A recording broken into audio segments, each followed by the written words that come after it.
Ayer se inició el juicio. ¿Usted no estuvo o fue impresión nuestra que no estuvo, siendo usted uno de los ciudadanos asambleístas que llamó a juicio a la ministra? A ver, yo el día de ayer estuve en la comisión al final de la misma, ya que había gente que me extrañaba. Ya. El día de ayer no era la interpelación, el día de correcto. ayer era solamente las pruebas de descargo. Entiendo. Como cuando el ex fiscal Vaca o la ex ministra Espinosa o el ex intendente Ochoa o el ex procurador García fueron a dar sus pruebas de descargo. Es el espacio donde ellos van a la comisión y dicen las mentiras que tienen que decir para tratar de lavarse la cara y salvarse.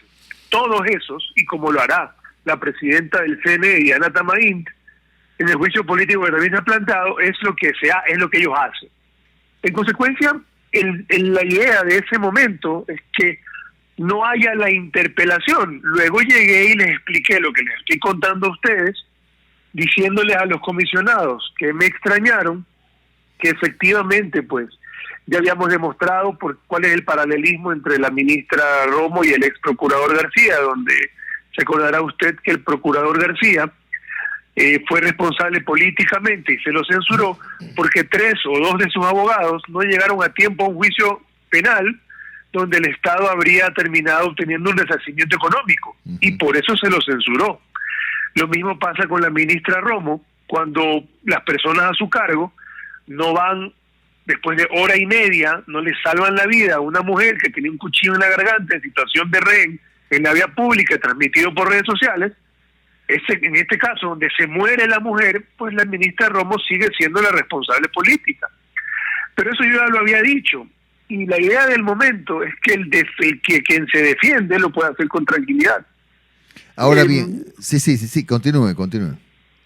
En consecuencia, tuve que llegar a contarles eso a algunos de los comisionados que estaban básicamente defendiendo, extrañando mi presencia. Yo así se lo dije ayer también. Yo no digo cosas distintas en público o en persona, ni en la radio ni en otros lugares, simplemente digo lo mismo, porque ese es el trabajo. Y digamos, cuando yo presenté las pruebas de cargo, no estaba ahí la ministra para responder en ese momento, porque son 2 espacios distintos de tiempo donde se exponen las distintas pruebas. Ya. ¿Cuándo le va a corresponder a usted nuevamente o ya intervenir asambleísta? ¿Y tiene acaso algunos elementos que fortalezcan su planteamiento en este juicio político o algún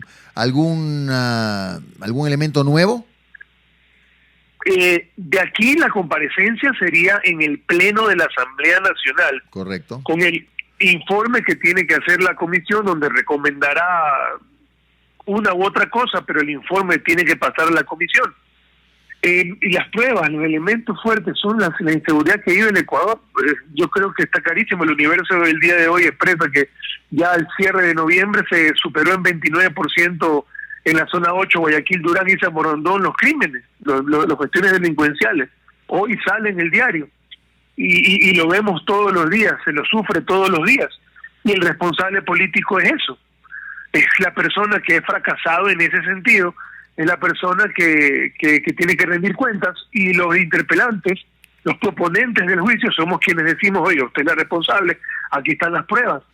Y ese es el tema, con muchísima claridad, como fue con el juicio de Glass. Mire, yo enjuicié políticamente a Glass, y a Glass lo blindaban los asambleístas. Y cuando lo blindan los asambleístas a los ministros, pues lo que hay es impunidad política. Y al ex vicepresidente de la República lo dejaron en impunidad política. ¿Por qué? Porque si bien está siendo procesado por la justicia y tendrá todas las instancias que hacerlo, el procesamiento en términos de lo político es distinto. Y ese juicio político fue inclusive aprobado por la Corte Constitucional. Ese juicio tenía que llegar al Pleno. Pero vemos que la Asamblea Nacional se hunde en la podredumbre y el desprecio de los ciudadanos. ¿Por qué? Por acciones como esta, donde la gente un poco desinforma.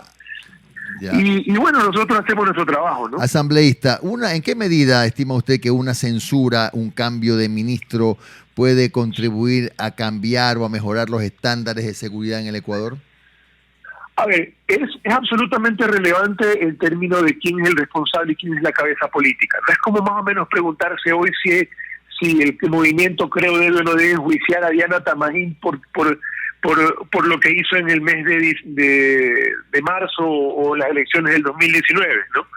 Es la potestad, uno. Dos, ¿qué sentido tenía censurar a Ochoa cuando yo creo que ya ni era, o el ex procurador García, censurarlos políticamente cuando ya no eran procuradores o superintendentes políticamente? ¿Qué sentido?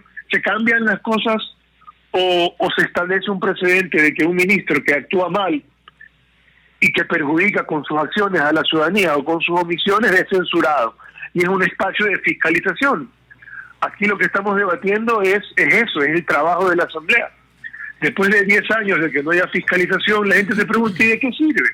¿De qué sirve meterlo preso al ex vicepresidente de la República hoy, cuando él dice que no tiene ni $1 y que no se le ha encontrado ninguno? Y sale la fiscal a explicar que, claro, a los capos de la droga no se les ha encontrado 1 kilo de droga, pero se sabe que son. No estoy comparándolo a él, pero fue la cuestión de te digo, la exministra, la fiscal actual. Es decir, ¿de qué sirve meter preso a una persona que roba si no se recuperan los bienes? Eso es lo que decía la ministra Romo antes, y por eso subió el tema de que menos de $600 en esa época no debía haber prisión. Es un tema de que las malas acciones tienen consecuencias para los malos funcionarios y que en la Asamblea Nacional esa es nuestra tarea. En algunos casos contribuirá definitivamente a que haya mejores resultados. En otros casos, cuando los ministros ya no son ministros, pueden ser censurados también, como pasó con el ex procurador García, como pasó con la ex ministra de Salud. Asambleísta, disculpe la interrupción, pero una pregunta que también nos pasó por la cabeza. ¿Usted considera que va a haber los votos para censurar a la ministra? Mire, en el Pleno se verá quién se sirve de la ministra y quién no, cuando se la pretenda censurar. Nosotros entramos a la Asamblea en oposición, yo me he mantenido en la oposición, y cuando uno está en oposición, una oposición digamos de 36 personas originalmente y después de 20, si uno empieza a contar los votos para hacer las cosas termina siendo nada, porque potencialmente ninguna ley va a aprobarse. Pero es el movimiento, es la acción política lo que cambia las cosas. Por ejemplo, recordará usted que eran 74, digamos, correístas o de Alianza País originalmente.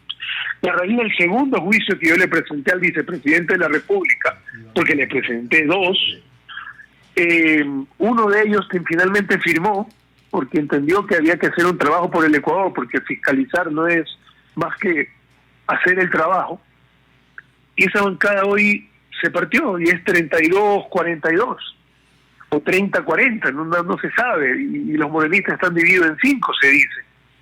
En consecuencia, quien cuenta votos y toma decisiones con calculadora, yo sé que a la gente en general le gusta contar por ahí, termina en la inacción. Nosotros hacemos un trabajo porque es nuestra obligación y la gente nos mandó desde la oposición a empujar aquellas cosas que nosotros creemos que son correctas. Una de ellas es la fiscalización.